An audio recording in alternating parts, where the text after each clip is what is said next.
Alright, so here I have my CRUD application. So we can start in the main directory, and it's got the override for it, so it brings it to the login form. So first thing we'll do is sign in, hit login, and now it's going to bring you to the page where you can add a user, edit them, delete them, or log out. So for the first, we'll just add a user in there. So we'll add Chris, and we'll make the password 12345 6, and then we'll add user. So now you can see the user showed up there, and as well too, if we go down to SQL Pro, it shows the actual user and the hash password inside of there. So now if we minimize out, we can also edit these items. So we'll take test, and we'll change it to Bob, and then as well too, so we'll change the password. So now you can see that also changed to Bob, and also inside of the database the password changed and Bob changed.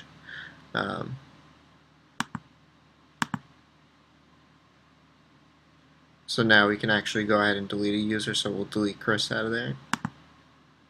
I put a JavaScript confirmation in there just to hit OK. And then as well too, so you can log right out of the page. Let's try Bob. I think I did 4, 5, 6, 7, 8.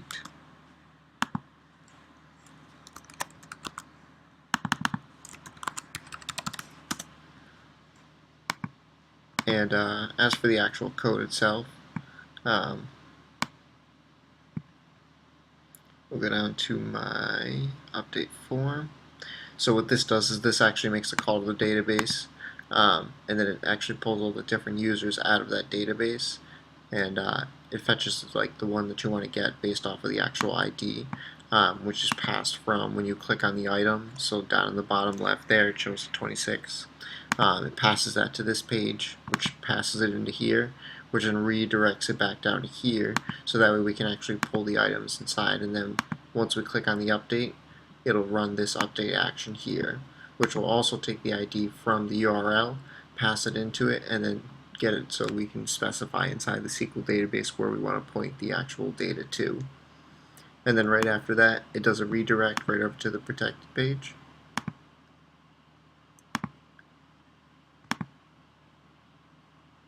And then here's the actual delete button itself. This one was pretty easy. Just a connection to the database.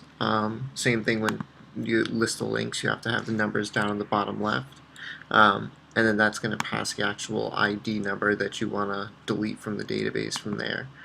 So it grabs the ID from the URL, passes it into the function, and then we called it inside of the actual redefined it so that way we can put it into the SQL statement, because for some reason alone it wouldn't allow us to use one parameter, so we had to break it down and add the comma so that way we can have the, I think it's a true false value there for some reason, but we couldn't get it to work. And then it does the redirect back to the protected page, as well too as I put a little bit of JavaScript on there for the actual delete confirmation, and then styled it throughout with Bootstrap. And that's it.